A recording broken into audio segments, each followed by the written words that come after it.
우리는 이사야서 38장에서 히스기야가 병들어 죽게 되었으나 전심으로 하나님을 의지하고 기도함으로 말미암아 낫게 되었다는 것을 이미 살펴보았습니다. 히스기야가 죽을 병에서 치료함을 받고 건강을 회복하게 되자 바벨론에서 사자를 보내어서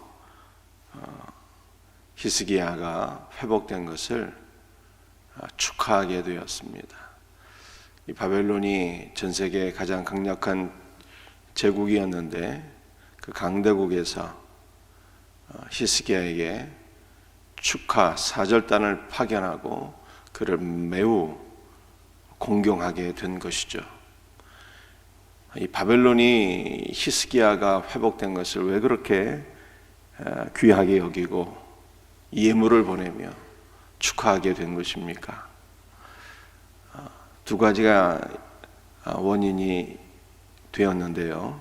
하나는 히스기야가 병에서 고침받게 되었을 때 놀라운 이적이 따르게 되었습니다. 하나님께서 선지자 이사야를 통해서 히스기야에게 말씀하셨죠. 내가 병에서 나음을 받을 것이고 내 수명을 15년 연장하여 주리라, 이렇게 말씀하셨을 때 히스기야가 하나님 앞에 징표를 구하게 됩니다. 해 그림자가 뒤로 10도를 물러가게 되는 징표를 구하게 돼요. 해 그림자가 앞으로 나가는 것도 아니고 뒤로 10도로 물러간다는 것은 이건 사실은 있을 수 없는 초자연적인 기적인데요. 이 기적을 구하게 되는 거예요. 근데 그 기적을 누가 보았을까요? 바벨론에서도 그 놀라운 기적을 본 거예요. 해는 전 지구 모든 나라 모든 민족들이 다 볼 수 있는 것 아니겠습니까?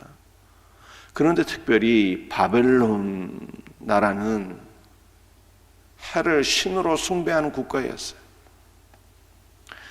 해를 신으로 숭배하는 국가에서 해 그림자가 뒤로 10도로 물러가고 그리고 나서 히스기야가 나았다는 것은 히스기야가 낳은 그 이면에 누가 역사했다는 것 뜻입니까? 해가 역사를 했다는 거예요. 해가 바벨론이 숭배하는 해신이 역사해서 히스기야가 낳게 되었다라고 하는 것으로 해석을 했다면 바벨론 사람들이요. 그러므로 우리의 신이 그를 낳게 했으니 이 얼마나 놀라운 일인가 하면서 히스기야에게 사절단을 보내고 예물을 보내고 그를 공경하게 되었다는 거예요.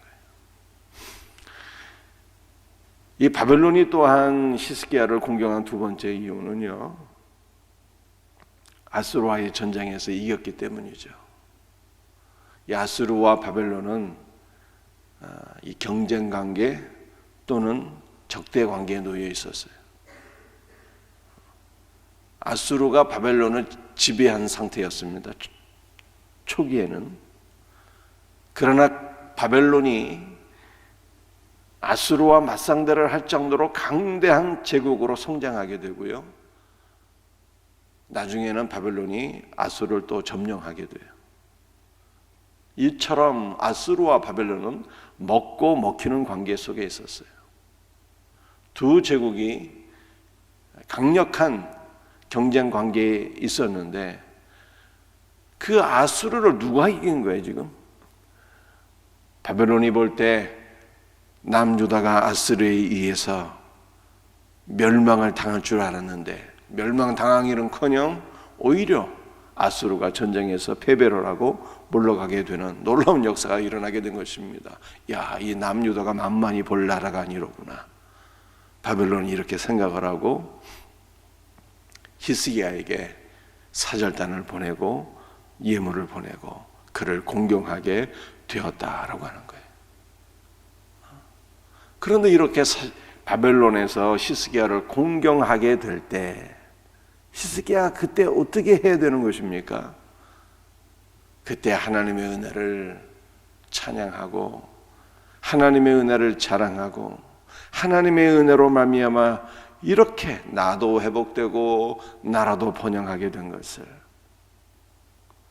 자랑하고 고백하고 우리 주님께 영광을 돌렸어야 되는데 그걸 하지는 못했어요. 여러분들 히스기야가 병들었을 때 뭐라고 기도했습니까?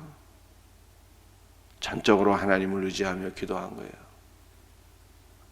진실과 전심으로 행한 것을 기억하옵소서 하고 주님의 은혜를 붙잡고 간절히 기도해서 병을 나았다라는 것을 어제 설명드렸어요.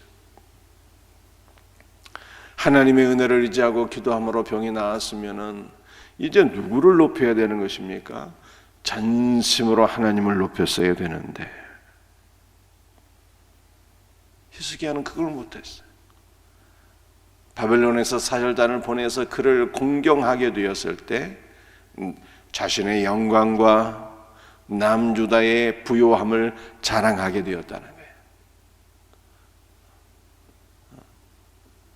자신이 갖고 있는 모든 보물들을 아낌없이 다 보여주면서 자신의 영광과 능력과 나라의 부요함을 자랑하게 된 것이죠.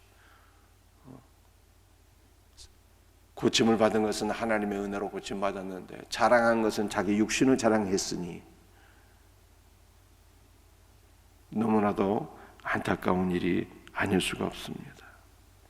여러분, 우리는 형통할 때 하나님께서 응답을 주시고 하나님께서 우리를 높여주시고 하나님께서 우리를 형통하게 하실 때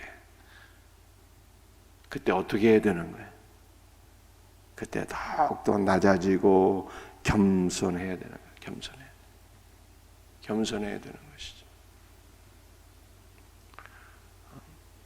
성경은 우리의 마음이 혹시라도 높아질까 봐 하나님께서 우리를 위하여서 육체의 가시를 심어 놓는다잖아요. 그래서 하나님께서 바울에게 그렇게 말씀하신 거예요. 바울아, 내 은혜가 내게 족하다.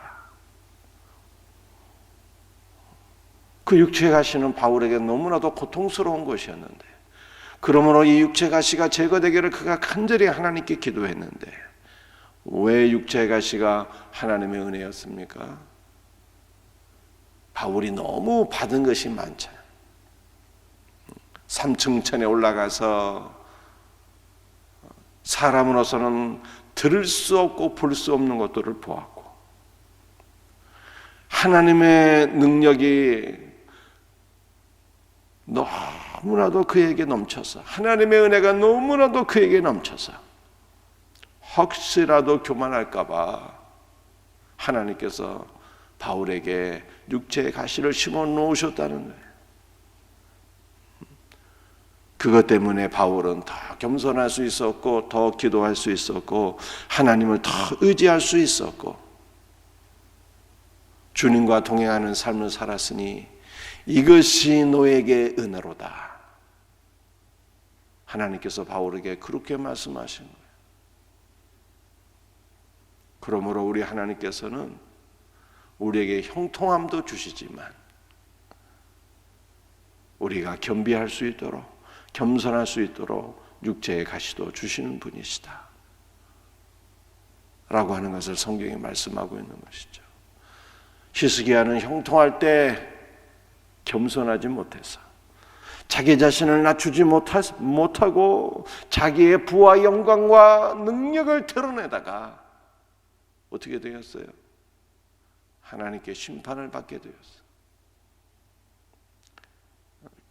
그 영광스러운 나라가 바벨론의 침략으로 무너지게 되었고 마침내 멸망하는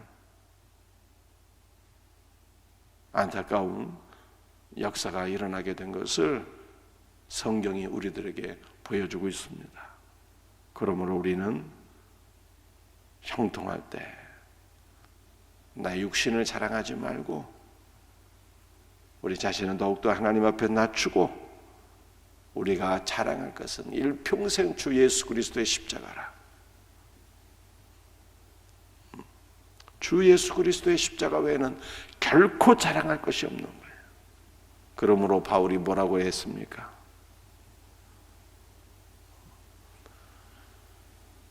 나의 육신의 모든 것, 내가 자랑할 것이 너무나도 많이 있지만 태어난 지 8일 만에 할례를 받고 유대인 중에 유대인이요, 가말리엘 문화에서 수학을 하고 바리새인이고 육신적으로는 자랑할 것이 너무 많이 있지만 모든 것을 다 분토, 거름으로 여겨, 똥으로 여겼다잖아요. 바울이 자랑하고 싶은 것은 오직 무엇이라고요? 육신에 속한 것은 단 하나도 없고 오직 그리스도의 십자가뿐이라. 이 바울의 고백이 우리의 고백이 되어서 일평생 우리의 육신을 자랑하는 어리석은 영혼들은 한 명도 없고 오직 예수 그리스도의 십자가만 자랑하고 의지하고 높일 수 있는 우리 복된 성도들이 다 될 수 있기를 주 예수 그리스도의 이름으로 축복합니다. 기도하시겠어요? 아버지 하나님, 히스기야는 바벨론에서 그를 공경하고 높이게 되었을 때 겸손하지 못하고 자신을 낮추지 못하고 하나님의 은혜를 자랑해야 될 자가 육신을 자랑하다가 심판을 받게 되었나이다. 우리 가운데 이처럼 육신을 자랑하다가 심판을 받는 어리석은 영혼들 한 명도 없게 하여 주옵시고 하나님께서 우리를 형통하게 하실 때 더 겸손하고 더 자신을 낮추고 오직 예수 그리스도의 십자가의 은혜만 높이고 간증하고 자랑할 수 있는 우리 복된 성도들 되게 하여 주옵소서. 주 예수님, 오늘도 우리 연약한 성도들을 불쌍히 여겨 주옵소서.